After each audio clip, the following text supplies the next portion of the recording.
¿Qué tal, amigos? ¿Cómo están? Tengan todos ustedes muy buenas noches. Este es su programa Atene Entrevista. Y hoy tenemos un tema importante, relevante, que es el tema del derecho laboral. Estamos en cuarentena, las personas no pueden trabajar, estamos suspendidos en nuestras actividades, algunos, otros de repente no pueden realizar su trabajo. El gobierno ha establecido determinadas políticas, hay determinados decretos de urgencia, hay muchas cosas que se han tejido en el tema laboral. Y para eso nosotros buscamos invitados a los cuales los podamos entrevistar y que tengan una opinión autorizada sobre el tema, que tengan una opinión relevante, que nos enseñen, nos establezcan cuál es el criterio jurisprudencial de repente, o cuál es la forma de aplicar, cuál es la forma de interpretar, cómo tiene que realizarse o cómo tiene que realmente aplicarse las normas del derecho laboral. Para eso nosotros tenemos a un invitado muy especial, ¿no? La persona que hoy nos acompaña es el doctor Fernando Varela Bojorquez. El doctor Fernando Varela Bojorquez es socio del estudio Elías Mantero, director de la revista Actualidad Laboral, coordinador de la maestría en Derecho de la Universidad San Martín de Porres, de la sección de posgrado, docente universitario, investigador, conferencista. Realmente el doctor Fernando, que definitivamente Varela nos acompaña, tiene una amplia experiencia en el tema, es un amplio conocedor de todo el derecho laboral, y es por eso que hoy lo hemos invitado y queremos conocer su apreciación, su punto de vista, para que él nos pueda de alguna forma ilustrar, y él con todo su conocimiento nos puede decir qué nos viene ahora en el campo del derecho laboral. Estamos con él, ya estamos en vivo. Fernando, ¿cómo estás? Muy buenas noches. Ronald, buenas noches. Gracias por la invitación. A tus órdenes para las preguntas que estimes pertinentes. Fernando, eres un especialista en el campo del derecho laboral. Muchas cosas se están diciendo hoy. Yo quiero primero que nos des una breve, muy breve reflexión. ¿Qué se viene ahora en el derecho laboral y sus implicancias con esta cuarentena, con este COVID-19?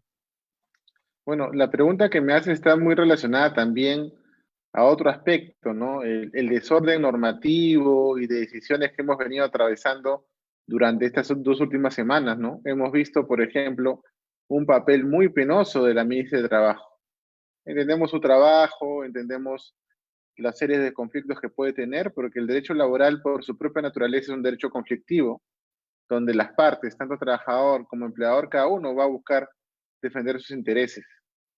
Sin embargo, dentro del papel y el factor comunicación en el ministerio, hemos visto una línea muy penosa, como te decía, porque en el caso particular, por ejemplo, esta suspensión perfecta temporal, que además se encuentra regulado hace más de 29 años en el decreto legislativo 728, la ministra, pensando que sus comunicaciones o sus manifestaciones o mensajes eran norma, establecía una consecuencia distinta de la que señalaba el artículo 15.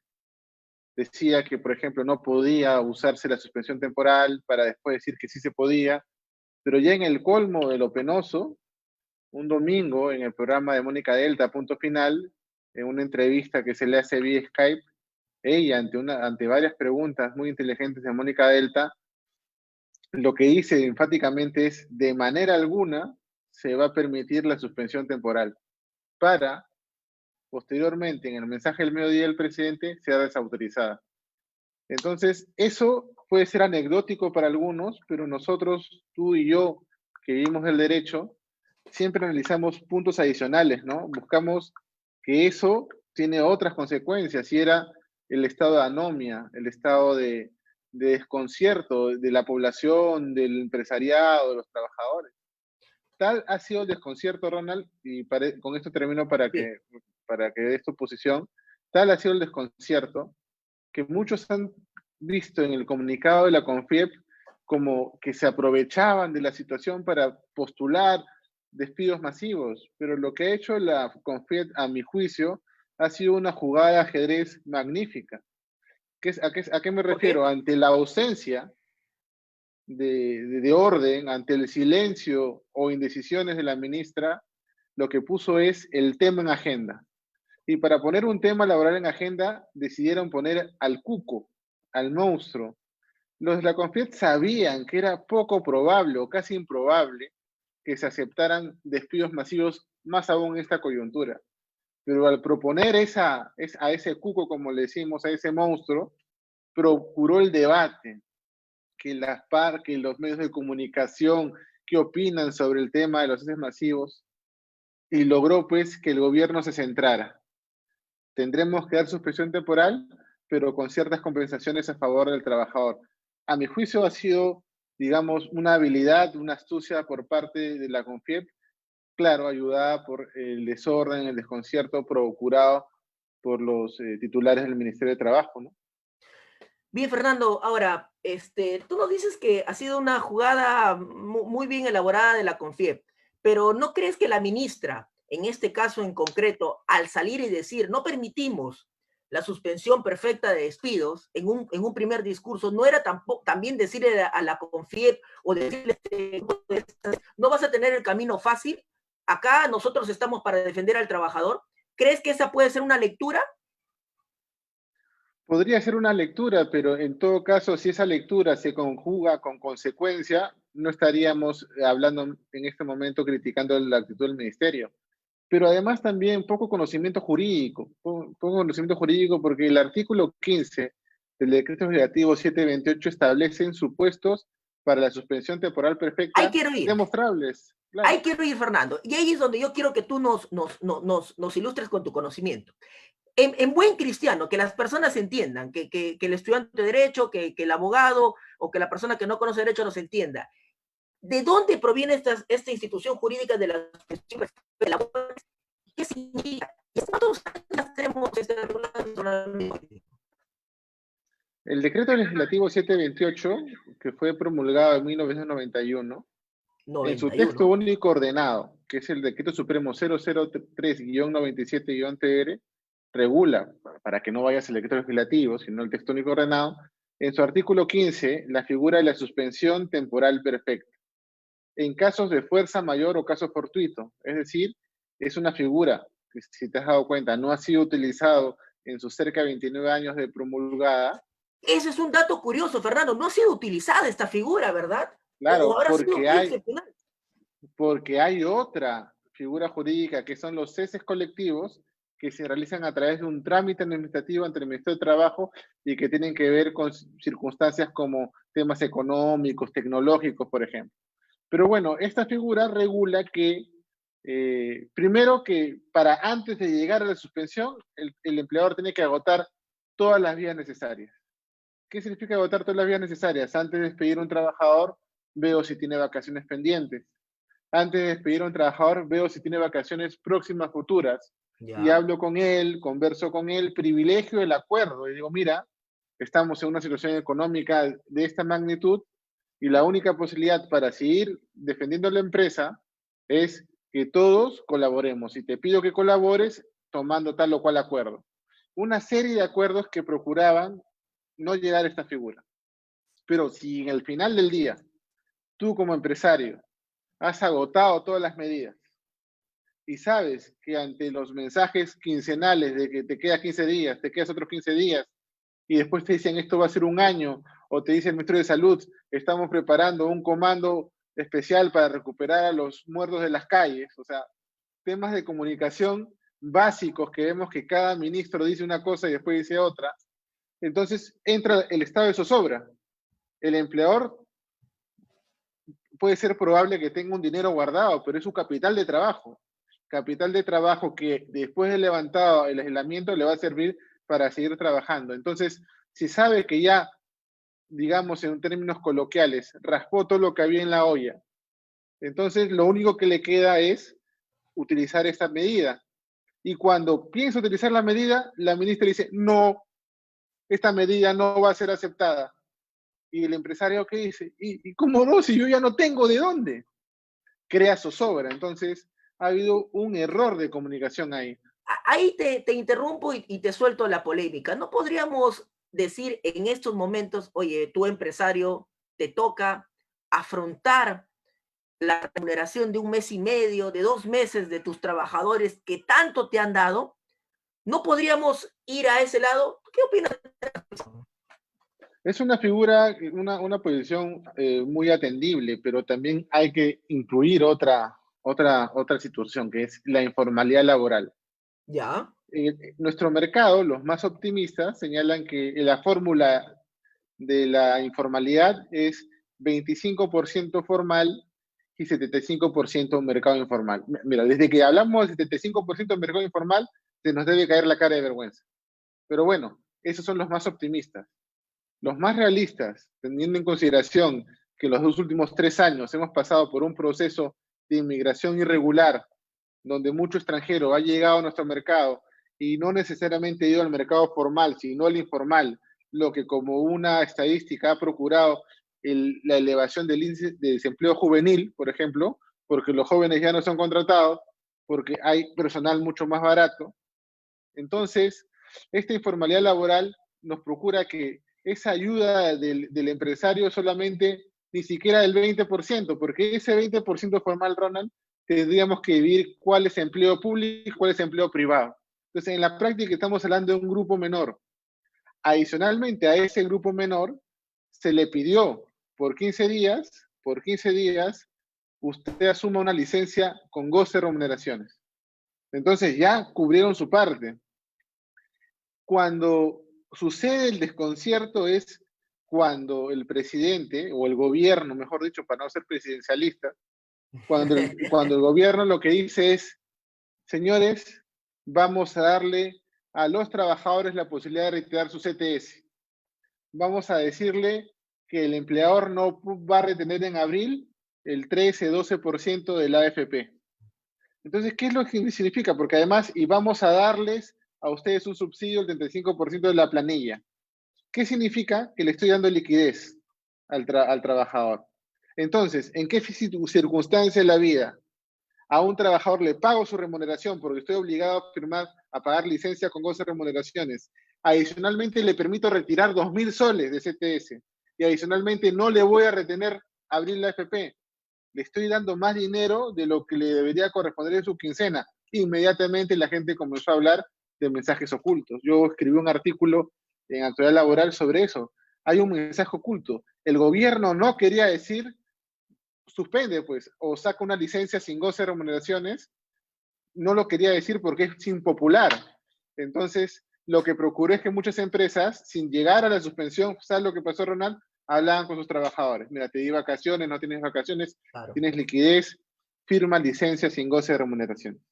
Y muchas empresas han logrado esos acuerdos. Ahora, Fernando, tú no quieres ser presidencialista, pero el gobierno hoy está gobernando por decretos de urgencia. Es muy discutible los decretos de urgencia que está emitiendo porque se cuestiona también su constitucionalidad de los mismos. Y ahora, y tú nos estás dando una apreciación interesante y nos estás diciendo, bueno, le hemos entregado CTS, se le va a entregar parte de su aporte a la AFP, no se les va en abril, no se les va a aplicar los descuentos correspondientes, pero podría decir, pues esa es la plata del trabajador, esa no es la plata del empleador. Este, y te quiero seguir picando el tema. Y a veces hemos polemizado mucho. Este, Toda la vida hemos polemizado. Sí. Vamos, ¿dónde está el trabajador? Uno, y dos, quiero que tú me aclares esta figura. Está la suspensión. Y lo otro es esta suspensión temporal. ¿Es automática? ¿Cómo opera?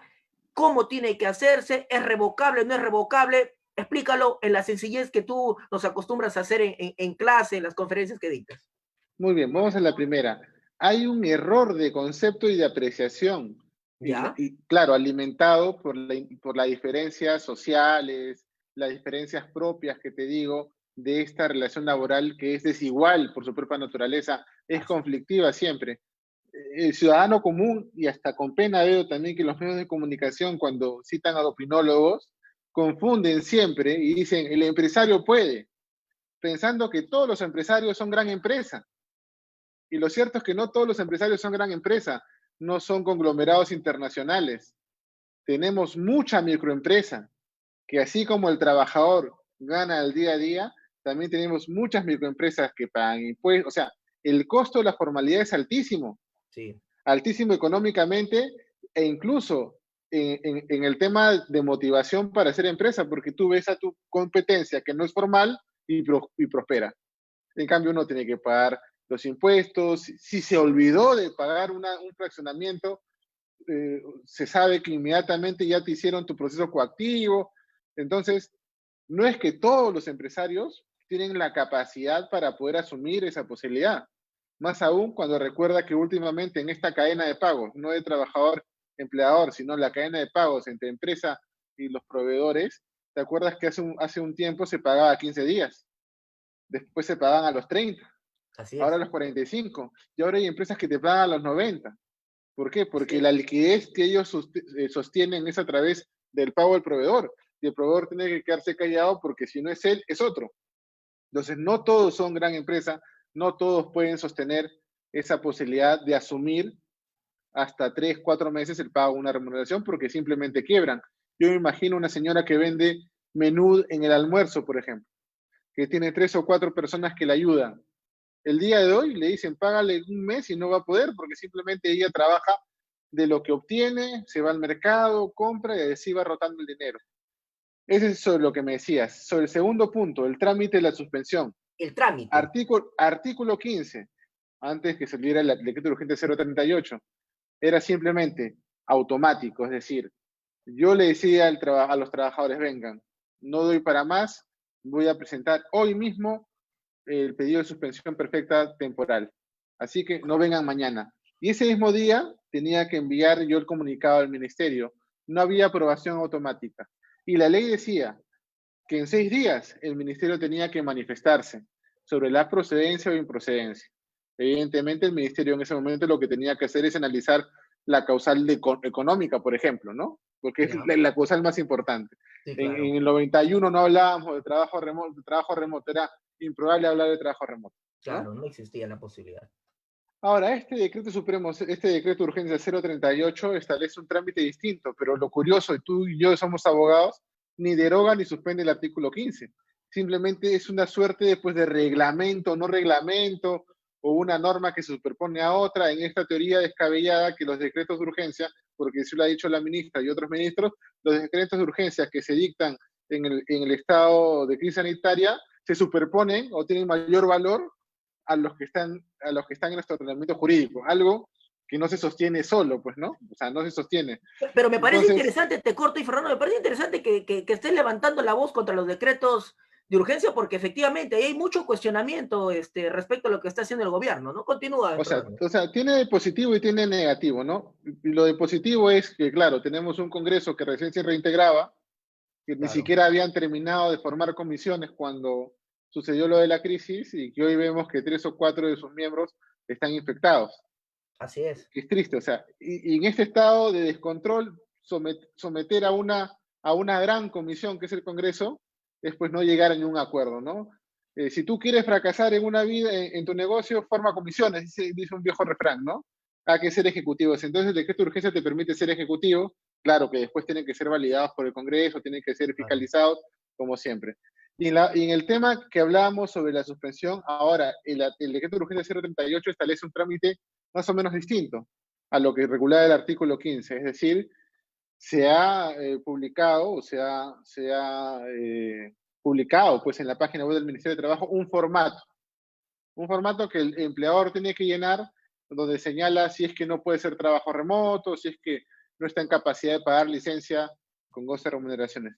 Algunos especialistas han dicho, como yo no puedo hacer trabajo remoto, voy a pedir la suspensión. No, no, no. El punto clave es que no, si no puedo hacer trabajo remoto, no estoy en la capacidad económica de cumplir con la licencia con goce de remuneraciones. Entonces, una vez que Ya. presentas, automáticamente, igual que en el artículo 15, la suspensión es efectiva, pero le da a la SUNAFIL 30 días al sistema inspectivo para que investigue, para que evalúe, y luego de su investigación, el ministerio declarará la procedencia o improcedencia de la suspensión. O sea, de 6 días, que decía el artículo 15, lo amplió a 30. Y que tiene que investigar una SUNAFIL que también tiene otro problema, porque en los primeros decretos de urgencia donde se señalaban cuáles eran las actividades esenciales, no se consignó a la inspección de trabajo. O sea, en ese momento la inspección de trabajo no es actividad esencial. Luego, para corregir el error, en lugar de sacar un decreto incluyéndola, no, lo que hacen es, en el decreto de urgencia que establece el toque de queda y establece cuáles son las actividades excepcionadas para poder transitar en el toque de queda, señalan a los inspectores. Entonces, tenemos a los inspectores que dicen, no soy actividad esencial, se me permite pasar, pero no soy actividad esencial. Y tenemos a servir a la Autoridad Nacional de Servicio Civil, que dice, el hecho de que te hayan incluido en la lista para que puedas ser excepcionado de transitar en el toque de queda te hace una actividad esencial y dicta un oficio que lo que ha sucedido es que la SUNAFIL ha hecho una denuncia penal a la ministra y a una serie de funcionarios y que hay un fiscal que ha dado un dictamen que establece que tienen que tener cuidado y cumplir con sus requerimientos y que puede exhortar a no obligarlos a realizar actividades porque el hecho de poner en su peligro su vida es un delito. Además, la SUNAFIL ha presentado un habeas corpus, recientemente me he enterado, por el hecho de que los están obligando pues, a realizar un servicio que pone en riesgo su vida. Entonces, la SUNAFIL hoy se cree, al menos la gran mayoría de inspectores, que no son actividad esencial y no han salido a la calle. Es decir, hoy día, ¿quién podría investigar o quién podría inspeccionar en esos 30 días si es evidente, si es adecuado o es correcto el tema de la suspensión? Es un tema también ahí que analizar. O sea, Ese es Fernando, el tema. al final la cura está saliendo mucho más complicada que la enfermedad, porque si nos comentas que Sunafil no se consideran actividad esencial, han hecho una denuncia, han interpuesto un habeas corpus, no lo van a hacer, ellos mismos se sienten en peligro, no hay quien va a realizar esta supervisión, ¿qué? ¿Quedamos en un desgobierno laboral? ¿Va a ser así? Yo lo que creo es que lo que tiene que hacer el Estado es organizarse. Lo que sucede, yo he visto, y tú has estado viendo también, Ronald, que se dicta el mensaje y después dice, y la norma viene 2 días después, ¿no? O sea, Ya. no hay una serie de estrategia. Vemos que las cosas están haciendo tipo parche, ¿no? Sale un problema, parche, sale otro problema, párchalo. Lo que se debe hacer es dictar una norma, sencillo, se sientan rápido y la autorizan donde se incluye como actividad esencial a la inspección de trabajo. Hace 3 semanas o 2 semanas hicimos un conversatorio en la Maestría del Trabajo con profesionales de España, Colombia y Chile. Y ellos nos dijeron que en sus países la inspección de trabajo era una actividad esencial. Yo te pregunto a ti, Ronald, si el trabajo como concepto es la actividad humana, económica más importante, y de él depende, del trabajo de las personas, depende del desarrollo de la sociedad tal como la concebimos, dime si la inspección de trabajo no es una actividad esencial. O sea, técnicamente no está en discusión. O sea, respeto que tenga que defender su posición, pero técnicamente el trabajo, la inspección de trabajo es una actividad esencial. Pero también hay una tarea de la SUNAFIL. También es atendible que se preocupen por su salud. Vemos policías que están infectados, vemos congresistas que están infectados. Entonces la SUNAFIL también tiene que tener sus propios criterios de protección a sus trabajadores, porque ellos si van a ir al campo tienen que protegerse.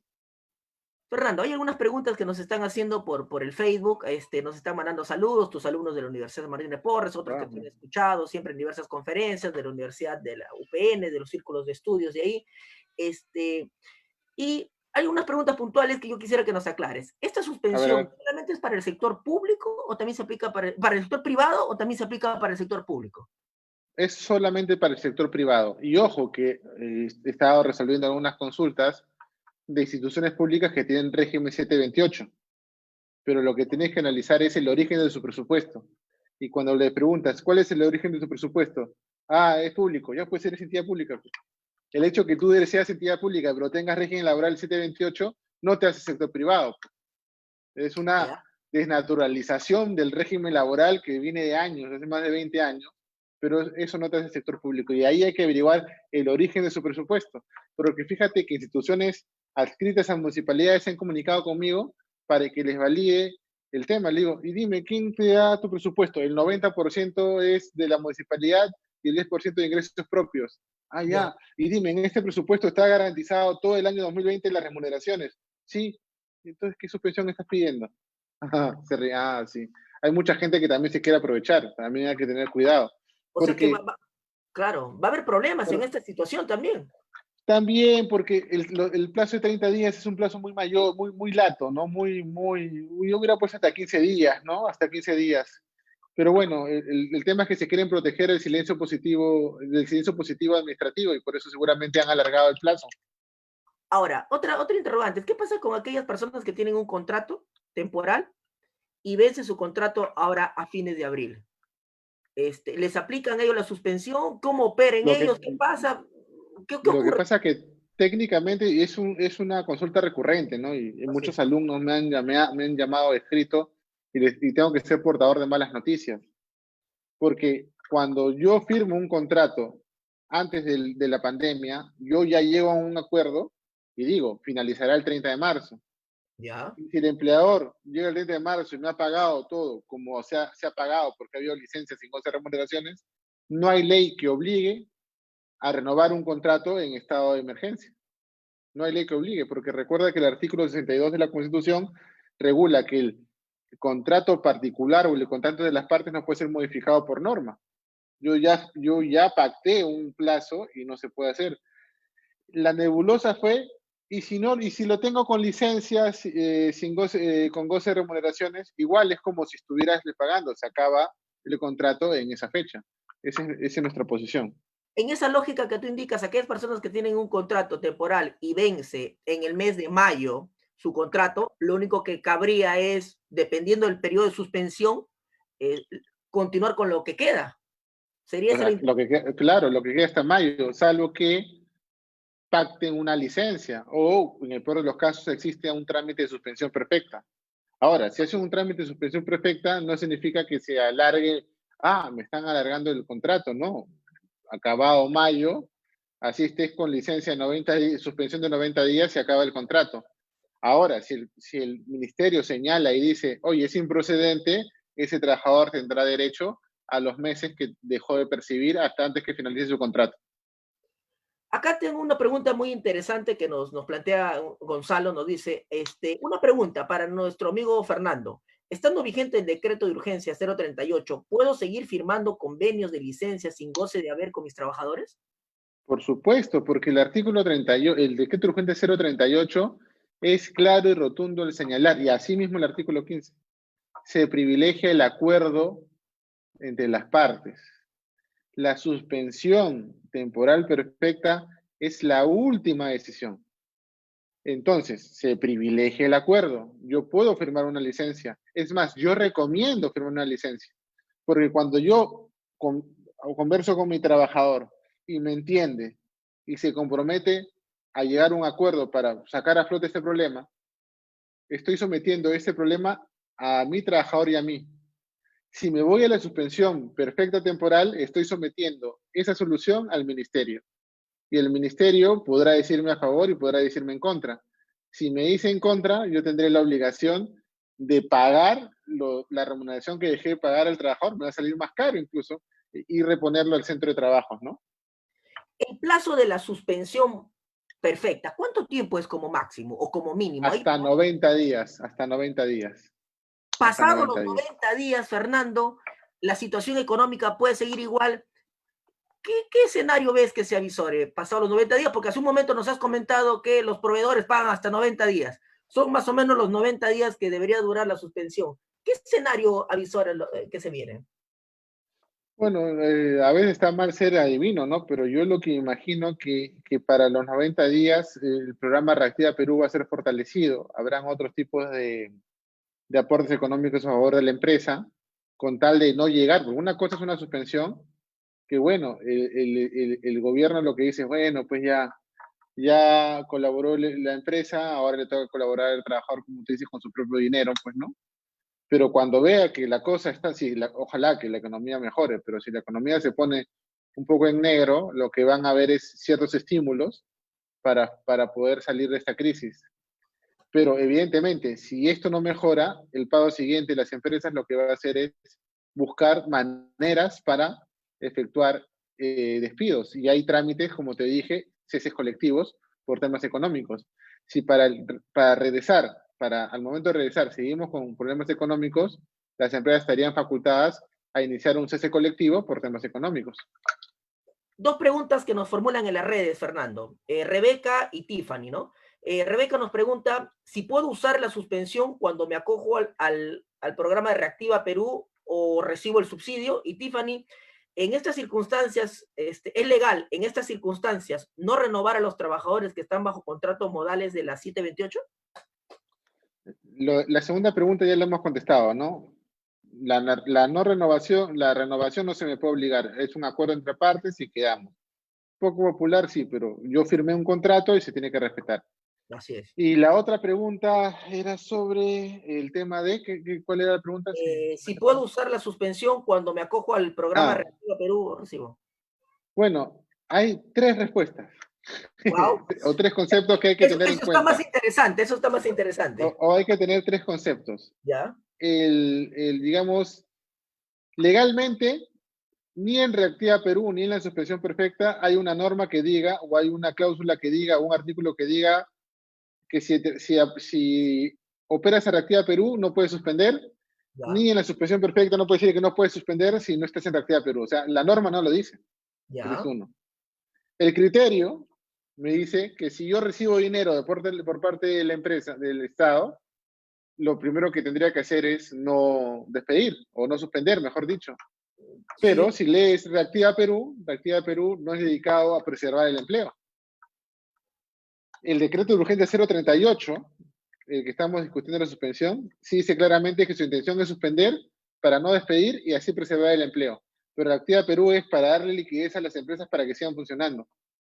En ese, es lo que vengo diciéndote, en ese estado de confusión, sale otra vez la ministra a decir, la suspensión es para las microempresas. ¿Dónde, madre mía, dice eso? Eso no dice en el decreto 038. Y le preguntan, ministra, ¿y si hay Reactiva Perú y han gozado Reactiva Perú, podrían suspender? No, tampoco se va a permitir. Yo estoy de acuerdo con la ministra. Si hay un ingreso de dinero del Estado a la empresa, entonces la empresa lo mínimo que tiene que hacer es, claro, también proteger el ingreso de los trabajadores. Estoy de acuerdo.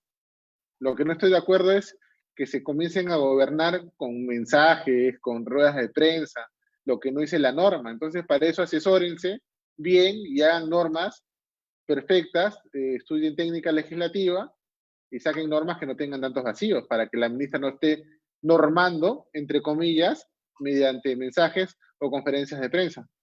y en este contexto, Fernando, hay una clase que no la estamos prestando de repente mucha atención, o qué nos dices tú, los esigristas, las prácticas preprofesionales y las profesionales.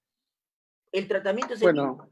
Bueno, lo que sucede es que, a ver, en los primeros decretos de urgencia que señalaban la licencia con goce de remuneración para los trabajadores, estableció un artículo que decía, a los practicantes pre y profesionales o las modalidades formativas laborales se les aplica los artículos de esta norma en lo que les corresponda. Típica norma que Ese es lo que traslada. nos Entonces, corresponda, es la nebulosa. exactamente.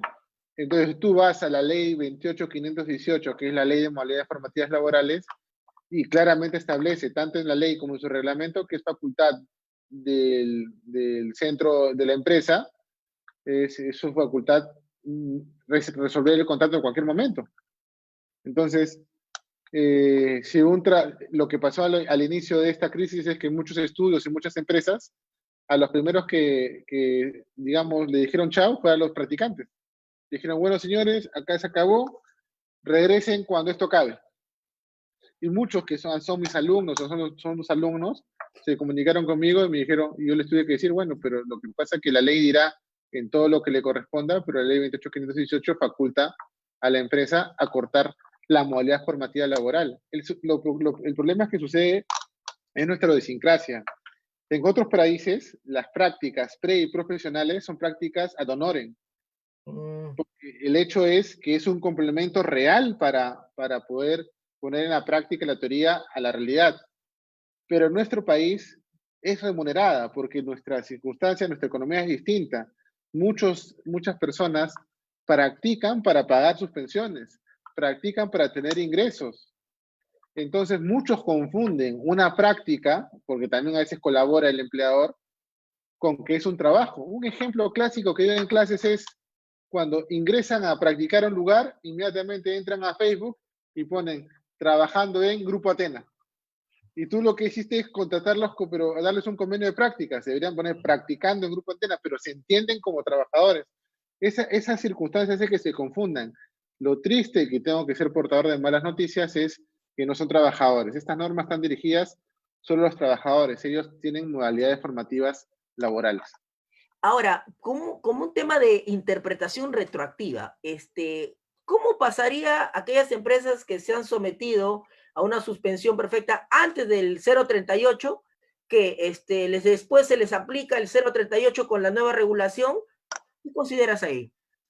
Claro, yo lo que digo es lo siguiente. Al final del día, este trámite de suspensión va a ser resuelto por el ministerio, ¿no? ¿Ya? Y el ministerio no necesariamente va a operar por temas jurídicos, ¿no? Entonces, es una empresa que antes del 038 ejecutó la suspensión perfecta temporal, es muy probable que inmediatamente en esas resoluciones parche que sacan así por millares, digan improcedente por ser anterior al 038.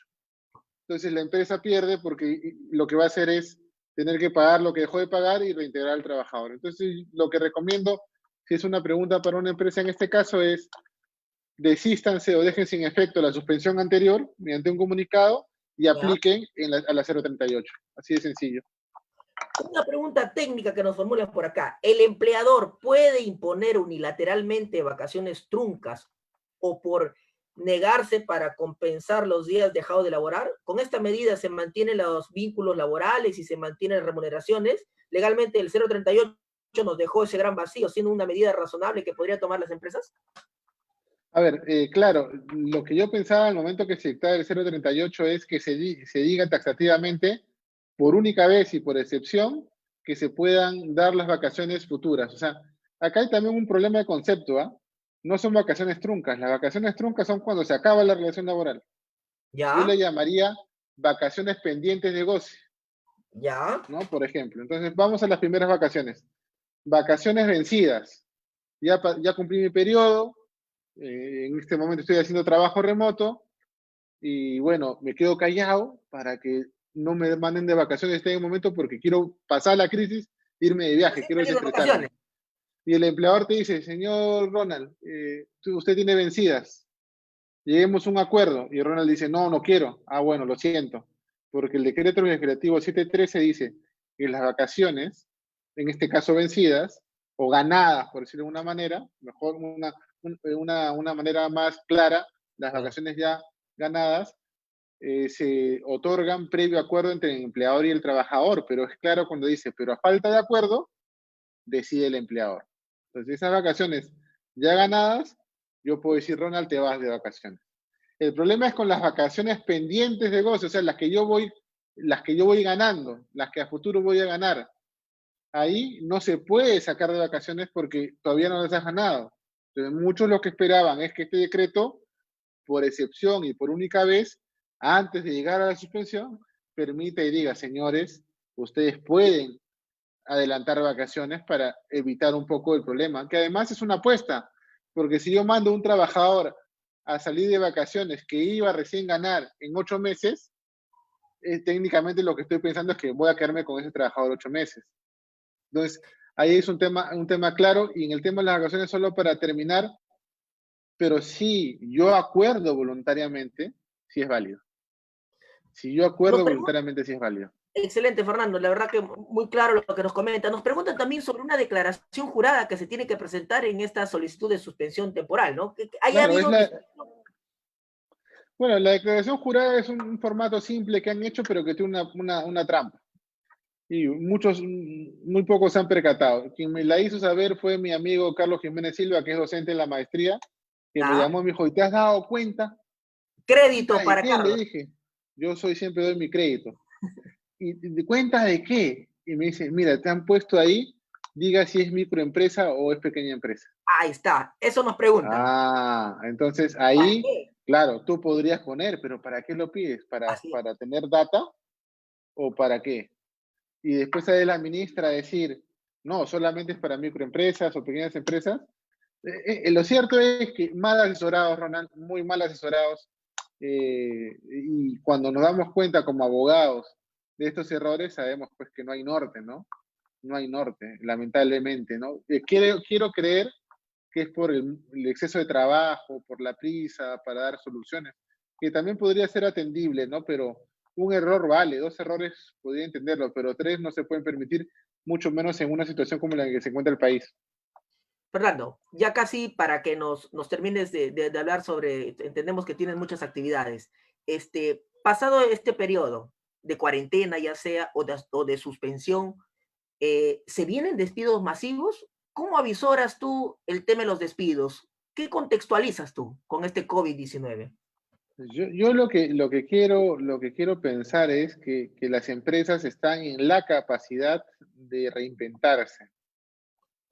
En los momentos de crisis se tiene que gestionar el mejor talento, ¿no? Se tiene que privilegiar el talento. Si las empresas no se reinventan, si no se preparan para un mercado dirigido al electrónico, a lo virtual, es muy probable que esas empresas al final pues tengan un golpe económico severo que les procure llegar a los ceses colectivos. Entonces, lo primero que tenemos que tener en cuenta es que hay que reinventarnos. En este momento, en lugar de lamentarnos, debemos estar pensando cómo mejorar mis sistemas y mi línea de producción para no morir en estas circunstancias. Lo que me preocupa es más que las empresas, porque las empresas formales, digamos, tienen un respaldo, tienen líneas de crédito, pueden activar, operar por Activa Perú. Lo que me preocupa es la circunstancia, la situación de los trabajadores informales, porque la empresa informal cierra la puerta y te dice chao y listo, se acabó. Y ahí va a haber una gran cantidad de desempleo. Entonces, eso es lo que me preocupa. Y me preocupa mucho porque tenemos a la zona FIL en este estado, pues, de inamovilidad, cuestionando si es un servicio esencial o no. A todas luces, repito lo que te dije hace un momento, así parezca un mantra. Yo creo que todos los que nos están escuchando el día de hoy, nos están viendo, entienden el servicio de inspección de trabajo como una actividad esencial. Entonces, el Estado o el gobierno, mejor dicho, lo que tiene que hacer es ser claro. Hoy el día de hoy publiquen una norma, artículo único. Se incluye al servicio de inspección como servicio esencial y que vayan a inspeccionar. Pero miren, ¿sabes qué? Acá debe haber una política de Estado. La política de Estado es que si tenemos que garantizar el empleo y un buen empleo y un empleo seguro, como los principios de seguridad y salud del trabajo nos exigen con mucha más razón a partir de ahora, tenemos que dotar necesariamente de más inspectores. Tenemos que necesariamente tener más inspectores. Algunos amigos laboralistas dirán, no seas loco, Fernando, ¿cómo vas a decir eso? Tenemos que dotar más inspectores. ¿Tú crees que la SUNAT creció teniendo pocos inspectores? No, tiene que tener muchos inspectores, pero tiene que haber también una política clara, un compromiso de Estado. El compromiso de Estado, ya no fiscalices a las empresas formales que todos los años son fiscalizados 2 o 3 veces. Lo más sencillo es buscar la guía y buscar una empresa formal y fiscalizarlos. La labor de la SUNAFIL tiene que ser cuotas de informalidad, cuotas de informalidad, cuotas de informalidad, y así hacer una buena labor. Es fácil inspeccionar cuando no hay problemas de COVID. Y también es fácil inspeccionar cuando eres empresa formal. Si tienes tu letrero inmenso en tu empresa, te van a encontrar. Pero busca el que se oculta, busca al que hace que la gente muera en Nicolini y los encierran en una especie de container. A esa gente que no cumple con los mínimos deberes de seguridad y salud en el trabajo. Unas preguntas finales ya para que nuestros amigos también que nos están siguiendo en las redes estén, no estén preocupados y no se queden con la duda y puedan dormir hoy día tranquilos, ¿no? Creo que ya lo he respondido, pero igual te la traslado, ¿no?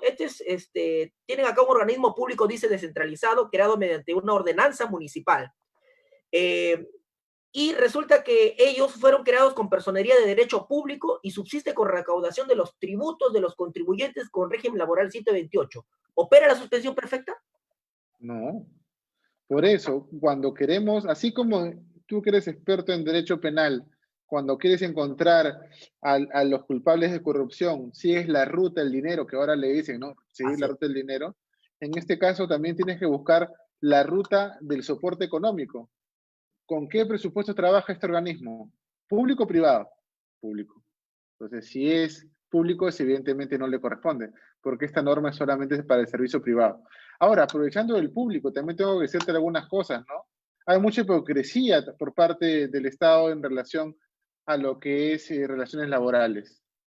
En el Estado tenemos trabajadores 276, muy bien, tenemos trabajadores 728, una desnaturalización, porque el 728, que es privado, se aplica al público, bueno, pero tienen una relación laboral formal.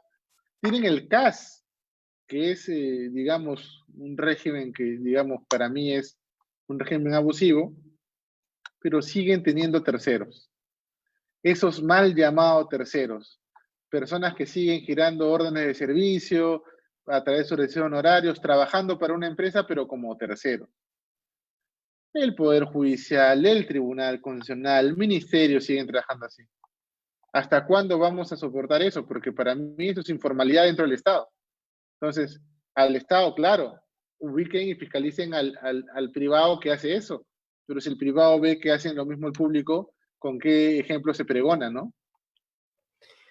Bueno, Fernando, te voy a dejar unos minutos finales, te voy a dejar algunas interrogantes para que nos puedas absolver y con esto definitivamente agradecerte. Ha sido un poco, lo hemos perseguido a Fernando para que nos pueda dar esta entrevista. Esperamos contar con él en Yo te otra dije ocasión sí, también.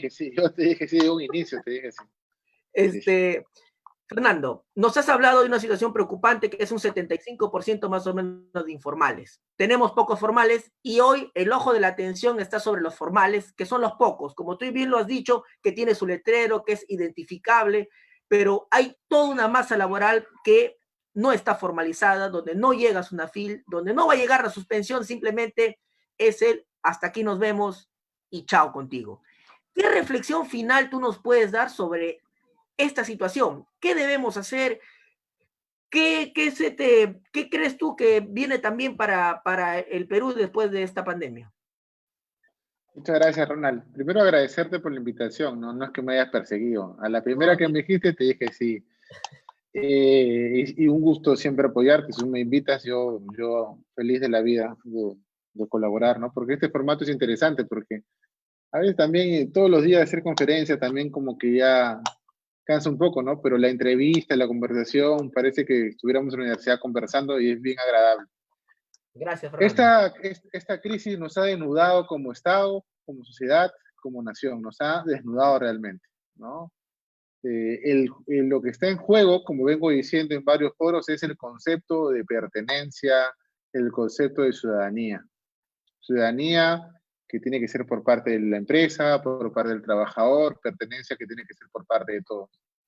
Y así como nos ha encontrado desnudos como sociedad, estábamos hablando en interno, que técnicamente lo que estamos haciendo con la cuarentena es no procurar que se llenen las 132 o 162 camas de UCI que tenemos como Estado. O sea, todo un país de 30 millones de habitantes que nos encuentra en la crisis con un sistema de salud prácticamente pues débil, ¿no?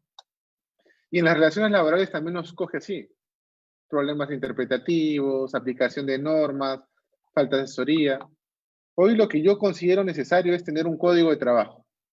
No es Ya, posible que nuestro país no tenga un código de trabajo. Tenemos normas dispersas, la 9463, por ejemplo, es una norma de 1942. wow. Entonces lo que tenemos que hacer es nosotros organizarnos como Estado, tener un código de trabajo, por potenciar la fiscalización laboral, pero como decía antes, hacer que esa fiscalización laboral potenciada sea derivada únicamente como un compromiso de Estado a encontrar las cuotas de informalidad, que por lo demás, Ronald, todos los días lo vemos. No es difícil encontrar. Es tan sencillo como un día poner un puesto itinerante en Gamarra y pasarse 6 meses para encontrar cuántas relaciones laborales son informales. O irse a Villa El Salvador, por ejemplo. Es muy fácil encontrar. O de repente rastreando dinero en los bancos, en fin, pero la idea es esa, fortalecer para encontrarnos y no pasar estas circunstancias, ¿no? Eso es lo que yo podría decirte a tu pregunta. Muchísimas gracias, Fernando. Un saludo para ti, para toda tu familia, que todos Gracias, respetemos Ronald. meter a que todos nos conduzcamos de la mejor manera, y no solamente es protegernos nosotros, sino también es proteger a los demás, y los demás son nuestro primer entorno con el que tenemos contacto y el entorno también de terceros. Muchísimas gracias, Fernando. Yo sí me quedo acá, agradecerte de todas maneras y de nuevo, Fernando. Gracias, Ronald, y gracias a todos los que nos han visto. Nos vemos, cuídate. Ya, gracias. Así es, amigos, hemos estado acá con nuestro amigo Fernando Varela Bojorques. Él es catedrático universitario, investigador, tiene una amplia experiencia en el tema laboral. Hoy nos ha estado absolviendo muchas dudas. De repente algunos no han estado desde el inicio de la transmisión, van a poder seguir, van a volver a poder ver esa transmisión porque queda grabado en nuestro fanpage.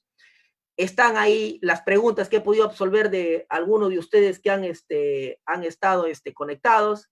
Van a haber otras, igual pueden dejar sus preguntas, se va a volver a absolver estas dudas.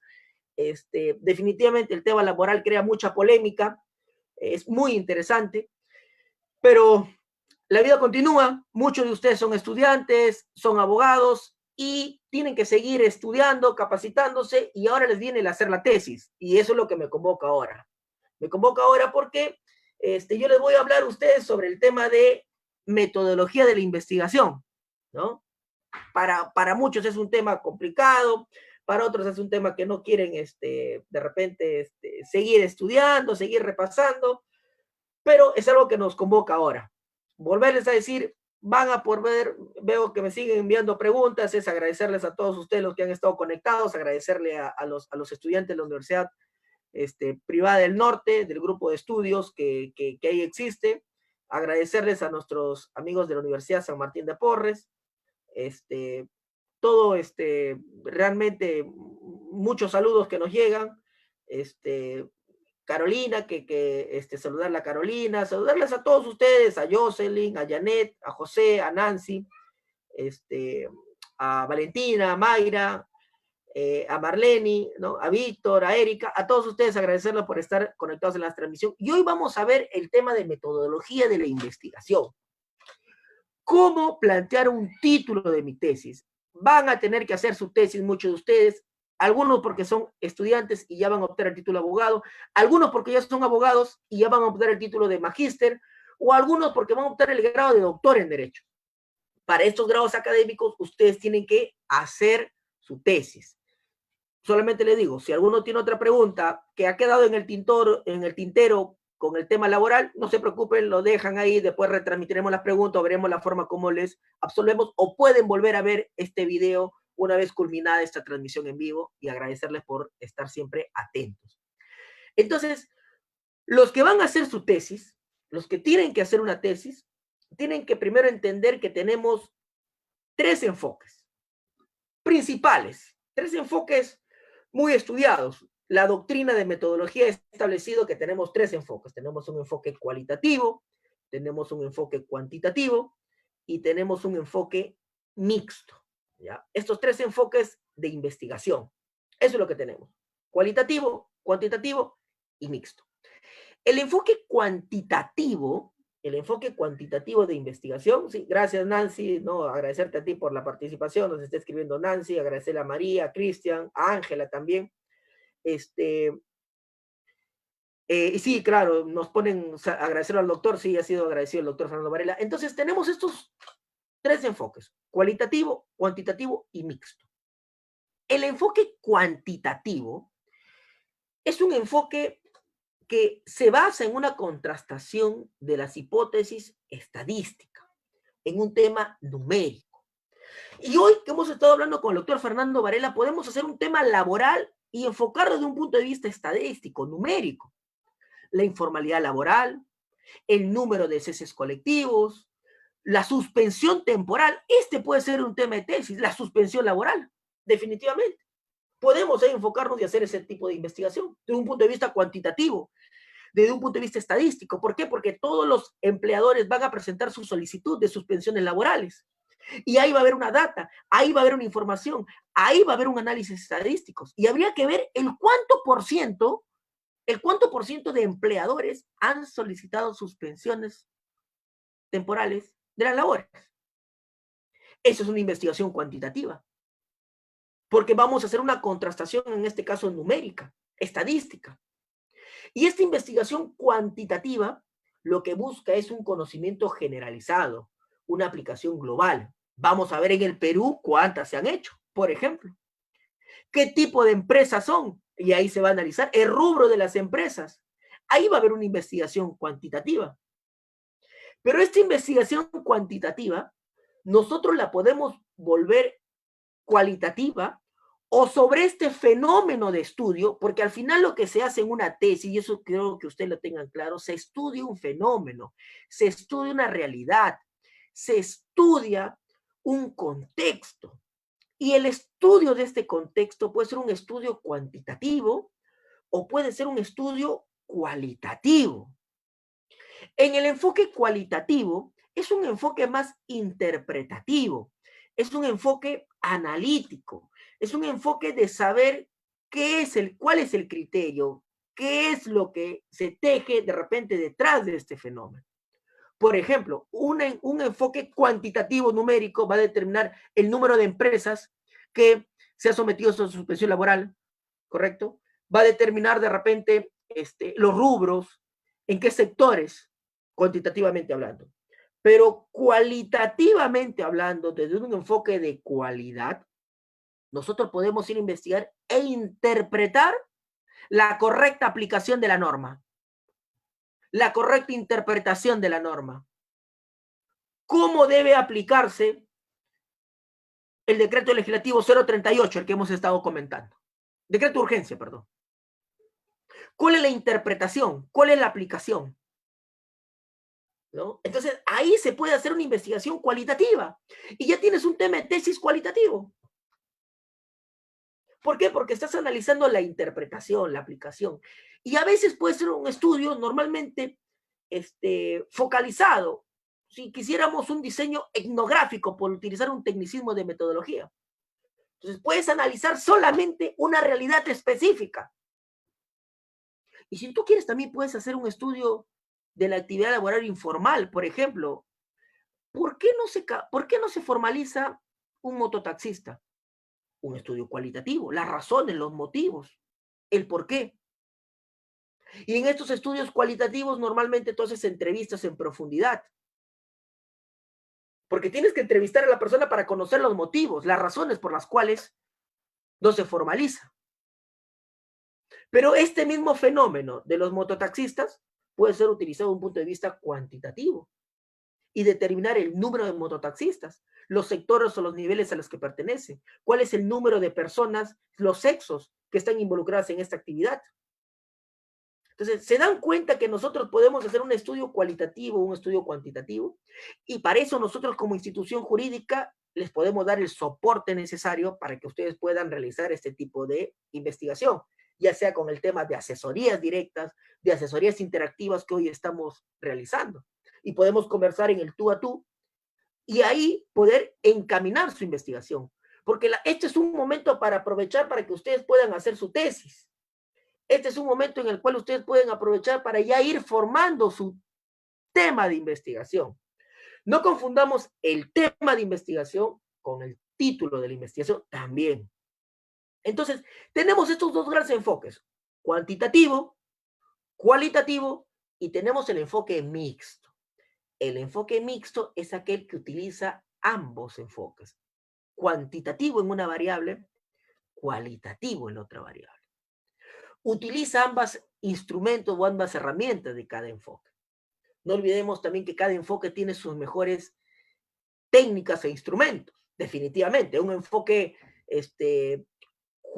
cuantitativo, hacer entrevistas en profundidad no va a ser muy recomendable en realidad, ¿no? Pero no significa que se descarte la técnica, sino significa que utilizar la mejor técnica y como correspondencia utilizar el mejor instrumento.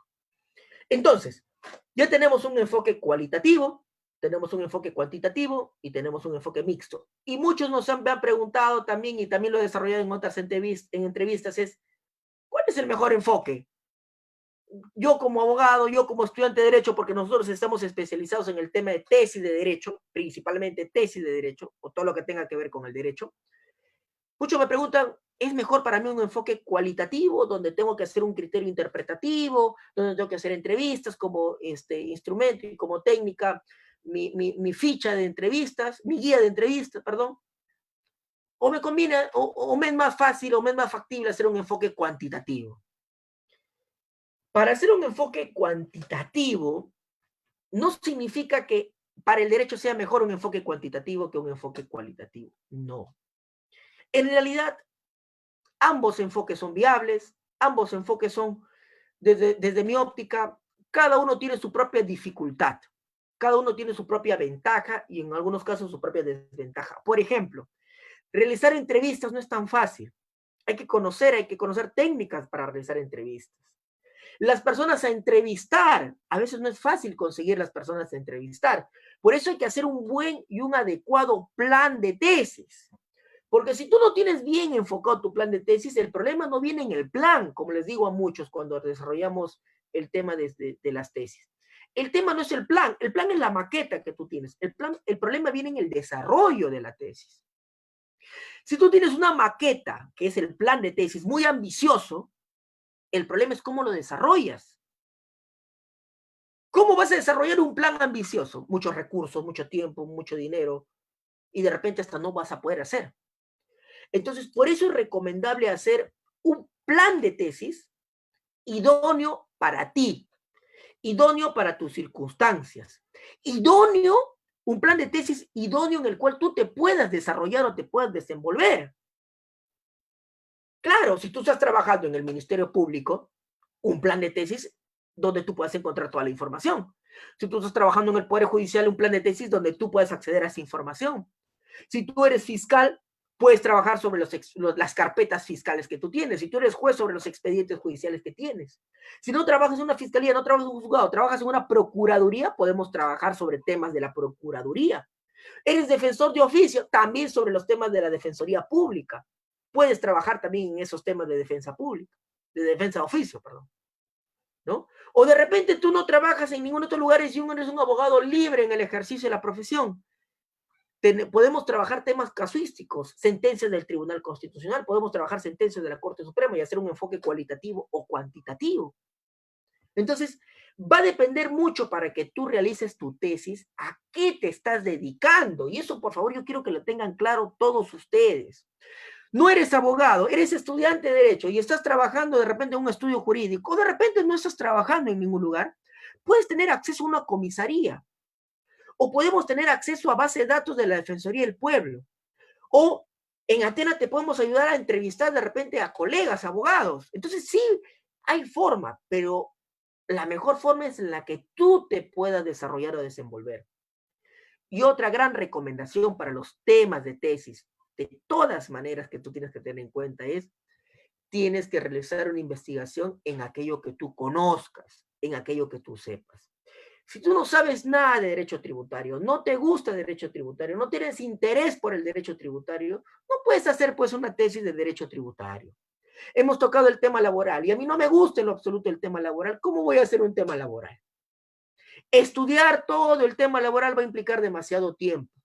Pero si a mí me gusta el tema laboral, yo conozco el tema laboral, me he desempeñado en el tema laboral, he realizado prácticas en el tema laboral, el curso en el cual más nota me sacaba era el tema laboral, he trabajado en un juzgado laboral, puedes hacer un tema laboral definitivamente. Ese es el tema que tú tienes que elegir, el tema laboral. El tema que tú elijas es el tema de tu interés y el derecho es rico, porque el derecho se ocupa de todos los aspectos de nuestra vida cotidiana. Tienes derecho ambiental, tienes derecho penal, civil, laboral, constitucional, tributario, aduanero, empresarial, financiero, y tienes la multiplicidad de ramas, derecho de familia, derecho de personas. Puedes tocar todos los ámbitos que tú te imagines en el derecho. No hay ningún ámbito que no esté exento. Hasta tienes derecho de los animales. Si a ti te gustan las mascotitas, te gustan los animales. Tienes ahí, puedes analizar el tema de la sentencia del Tribunal Constitucional sobre las corridas de toros. ¿Te gusta el tema de identidad de género? También. ¿Eres una persona LGTB y quieres investigar ese tema? También. Eres una persona que se ha dedicado mucho al tema de la educación y puedes analizar el tema de la educación, el tema del derecho también, porque puedes analizar la currícula, el derecho a la educación en la currícula, en el enfoque constitucional. Entonces, puedes estudiar y tienes que investigar un tema, primero, un tema que tú conozcas, que tú sepas. El conocer o el saber no significa que tú seas un experto en el tema. Si eres un experto, mejor aún. Pero cuando te digo que el tema que tú tienes que analizar es un tema que conozcas, significa que es un tema en el que tú sepas, en el que tú entiendas, en el que tú manejes el léxico, manejes el idioma, manejes lo que vas a decir. Porque lo que tú vas a exponer en tu primero plan de tesis es lo que tú vas a desarrollar la tesis. Como dirían por ahí, qué mejor que moverse como pez en el agua. Y además es un tema de mi interés. Entonces, lo primero es el interés, el conocimiento. El tema que yo elija para mi tesis, tema que yo conozca, tema que yo sepa. Segundo, tiene que ser un tema en el cual yo pueda tener acceso a la información. Cuando digo acceso a la información, no solamente me refiero a acceso a los libros. ¿Por qué? Porque no olvidemos que las tesis, si bien es cierto, tienen un marco teórico, pero no solamente tienen un marco teórico, tiene un análisis y procesamiento de resultados. Y en ese análisis o procesamiento de resultados es donde yo tengo que haber recurrido a determinada fuente de investigación, porque no siempre van a ser los libros, los documentos, porque también va a tener que realizarse como técnica entrevistas. Puede ser focus group, entrevistas grupales, ¿correcto? Puede ser también, en algunos casos, determinado tipo de documentos específicos. Entonces, tengo que yo tener acceso a la información. Entonces, yo cumplido con estos requisitos. ¿Qué requisitos? Uno, conozco el tema me gusta, tengo interés.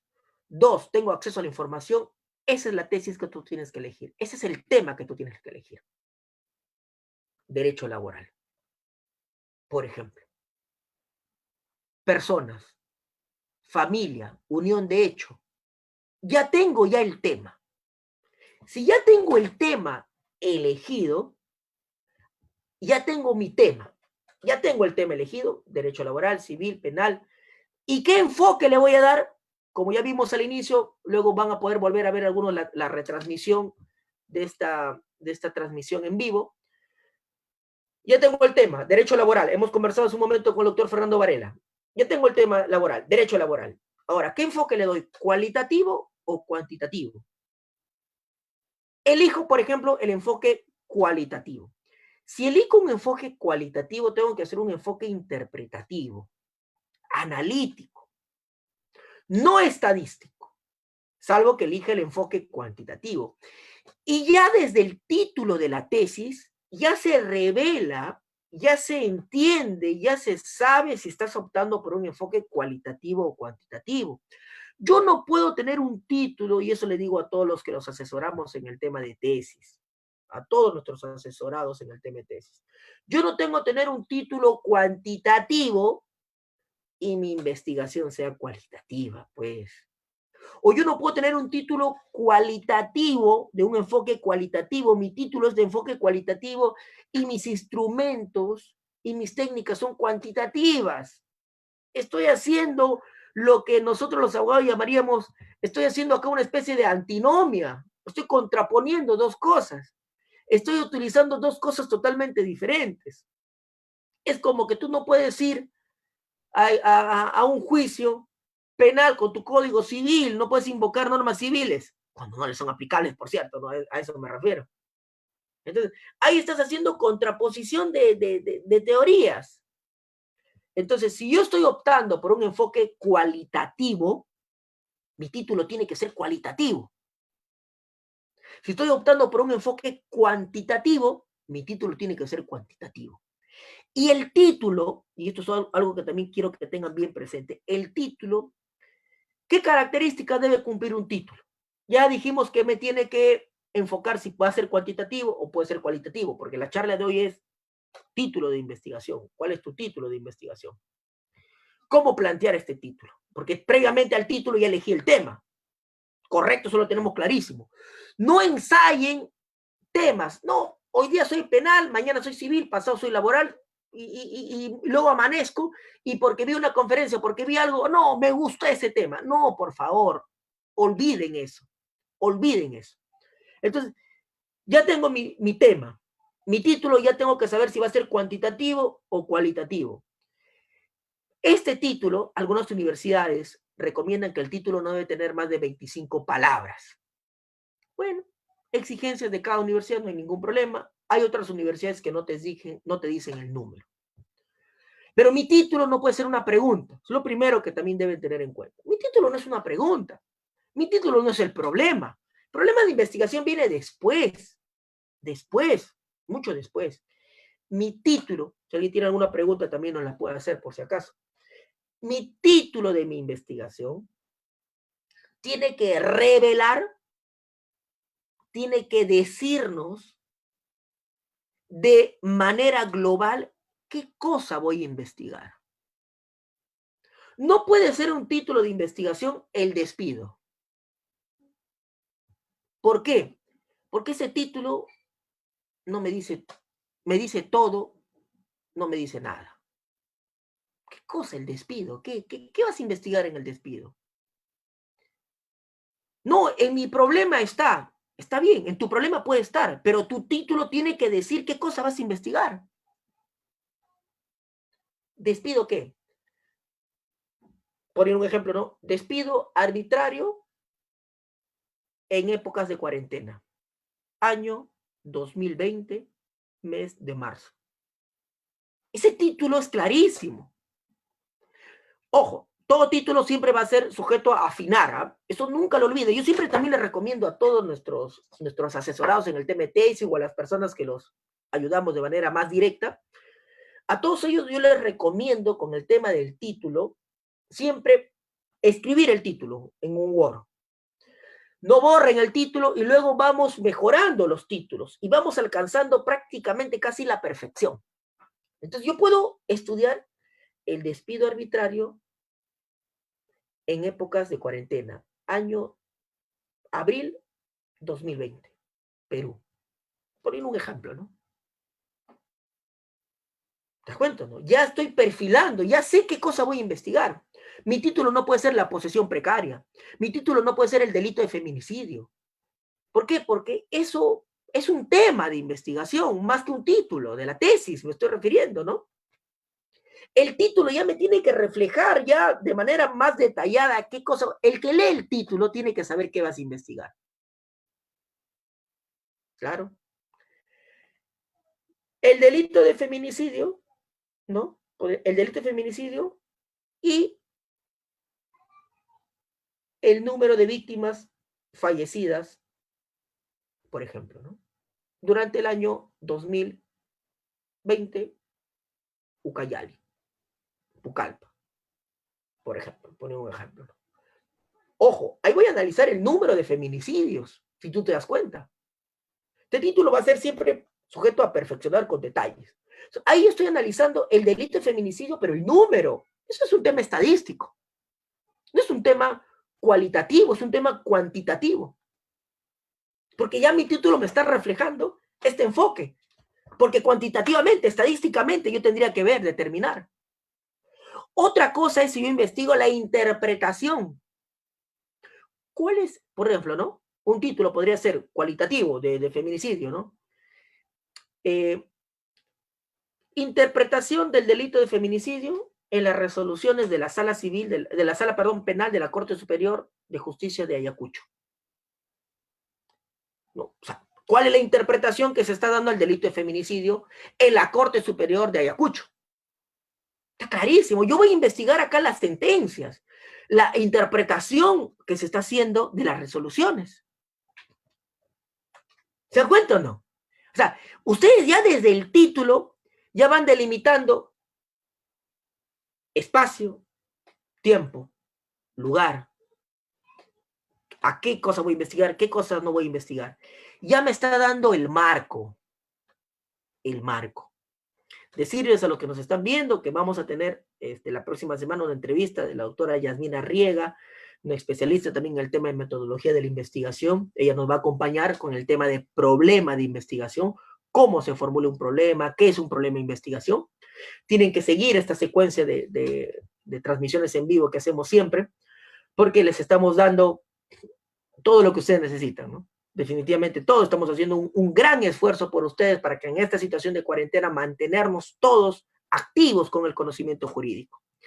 Entonces, la asesoría que nosotros les damos en Atenes para que ustedes delimiten muy bien su título de investigación. El título ya me está poniendo a puertas de lo que yo ya estoy avanzando, estoy haciendo. Y otra cosa, por favor, no retrocedan en las tesis. Muchos de ustedes ya han elegido su tema, derecho laboral, ya han elegido su título, y luego quieren retroceder a otro tema. Están perdiendo tiempo. No pueden perder tiempo. Ya no. La tesis ya hoy es prácticamente obligatoria. Entonces yo tengo, mi título ya me va a decir si es cualitativo o cuantitativo. Mi título tampoco puede ser extenso. El título tampoco es argumentativo, ¿eh? Tampoco es una cosa de conclusiva. No, no puede ser así. Hay universidades que tienen mucha liberalidad con los títulos, que no son muy técnicos o rígidos con los títulos, y eso yo también lo tengo que decir.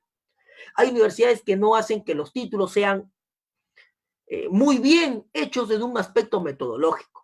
Pero como también les digo a todos nuestros alumnos, a todos nuestros clientes y a todos ustedes también, como les digo, al final tu asesor es el que te va a aprobar o no te va a aprobar, y tenemos que someternos a los designios del asesor y de la propia universidad. Pero tenemos que tratar de hacer técnicamente un título como corresponde. Entonces, hay universidades que hasta te aceptan títulos que vayan entre preguntas, sin ningún tipo de extensión o muy ambiguos. Realmente no. No sigamos esos malos ejemplos. No. Otra cosa que me preguntan, las normas APA no te dicen nada sobre el tema del título, en realidad. Las normas APA es un sistema de citado. ¿Cómo se hace el citado? ¿Cómo debe citarse? Entonces, ya casi para concluir esta parte de esta transmisión en vivo, que es el tema de cómo plantear un título de investigación. Mi título de investigación tiene que corresponder, voy a hacer un resumen de todo, tiene que corresponder al enfoque. Si es un enfoque cualitativo que es interpretativo, analítico, si es un enfoque cuantitativo, que es un enfoque numérico, estadístico, o es un enfoque mixto. Mi título tiene que ser un título que previamente yo tengo que elegir el tema de mi interés, el tema que mejor manejo, el tema que mejor sé, o el tema en el cual estoy trabajando. Eso tiene que hacerse. Mi título no puede ser un tema. Mi título no puede ser posesión precaria, despido, suspensión laboral, delito de feminicidio, eso no me está diciendo nada. El título ya tiene que establecerse de manera muy clara, lo más clara posible, toda mi investigación. En mi título yo tengo que, normalmente los títulos, la mejor fórmula que a veces he estado viendo es que cuando se señalan dos variables, ¿no? Dos instituciones jurídicas para entendernos los abogados, dos temas para entendernos los abogados, ¿no? Entonces yo puedo analizar despido arbitrario y periodo de cuarentena. Tengo dos variables a analizar, ¿no? Entonces es fácil de entender. Yo puedo analizar, por ejemplo, los derechos constitucionales y la suspensión temporal, ¿no?, del empleo constitucional vinculado a laboral. Ahí ya estoy enfocando tema constitucional y laboral. Eso también quiero que tengan en cuenta. El título ya me está reflejando qué fuerza le voy a dar a mi tesis. Esta tesis tiene un enfoque más constitucional que laboral. Ojo, ojo con eso. Pero yo de repente no quiero saber nada del tema constitucional, entonces no le pongo este tema, pues, porque ahí estoy, al poner yo derechos constitucionales, ya estoy implicando que lleve un capítulo sobre derechos constitucionales y sobre derechos laborales desde un punto de vista constitucional. Entonces, yo lo puedo enfocar también puramente laboral. Suspensión temporal de labores, ¿no? En épocas de cuarentena, por ponerles un ejemplo. Entonces, ahí ya le estoy dando un matiz absolutamente laboral. Igual cuando hago un tema civil, un tema penal, yo le puedo dar un enfoque puramente penal o también lo puedo vincular a constitucional o lo puedo vincular con otras ramas del derecho, puedo enfocar en ilícitos tributarios, por ejemplo. Entonces, el título tiene que ser claro, el título tiene que ser preciso, tiene que ya responder a un enfoque, ya sea cualitativo o cuantitativo. En el título normalmente juego con dos variables y al final pongo el tiempo y la ciudad, si es que se amerita realizar en una localidad o en un tiempo específico. También hay que utilizar un aspecto temporal para los títulos, porque yo no puedo investigar, que también lo podría hacer, ¿no? Ya va a depender del tipo de investigación. Yo puedo investigar, por ejemplo, la suspensión laboral en los 29 años que tiene de vigencia esta institución, por ejemplo, ¿no?